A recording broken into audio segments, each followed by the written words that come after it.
Faly marabatsika rehetra tonga eto amin'ny fandarana manokana eto amin'ny Ledefi Madagascar.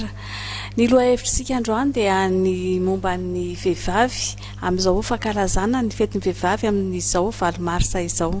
Tany aloha tany nisy vehivavy niady an'io zoan'ny vehivavy io. De tamin'izay zany no nanomboka ny fankalazana ny valo marsa. Tsy fety moa izy io zany fa fankalazana ny andron'ny vehivavy.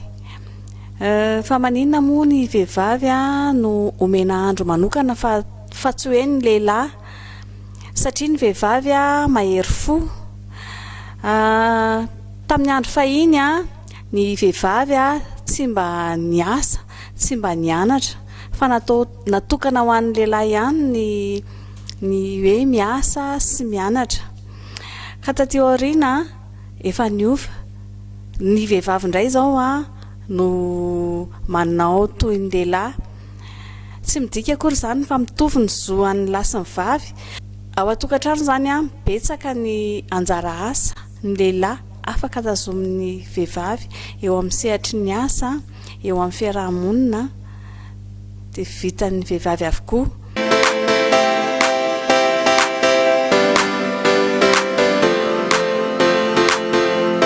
Amin'izao fankalazana ny andro ny valo marsa, andro ny vehivavy zao, dia betsaka ny hetsika maro isan-karazany karakarain'ireny association miaro ny vehivavy ireny, miaro ny zon'ny vehivavy. Betsaka ihany koa ny hetsika maro samihafa eny anivon'ny fiarahamonina eny. Ny amin'ity taona ity dia any Toamasina ny ivon'ny fankalazana mitondra ny loha hevitra hoe vehivavy miarina sy miray hina firenena mandroso.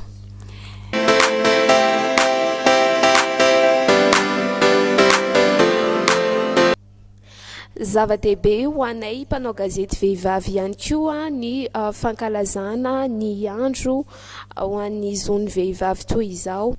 Vehivavy maleo tena no tanjona.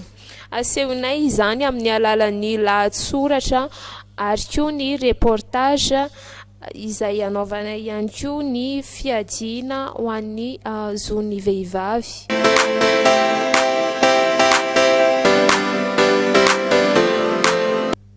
Isika vehivavy dia manana anjara biriky lehibe ihany koa eo fampandrosoana ny firenena ary manana anjara asa lehibe isika vehivavy rehetra amin'ny eto amin'ity firenena ity.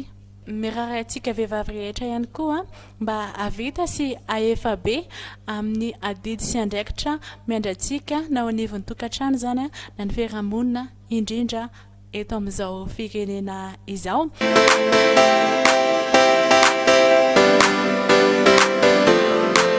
Mampirisika ny vehivavy aleo tena, mampirisika ihany koa ny vehivavy maneho ny maha-izy azy eo anivon'ny fiarahamonina.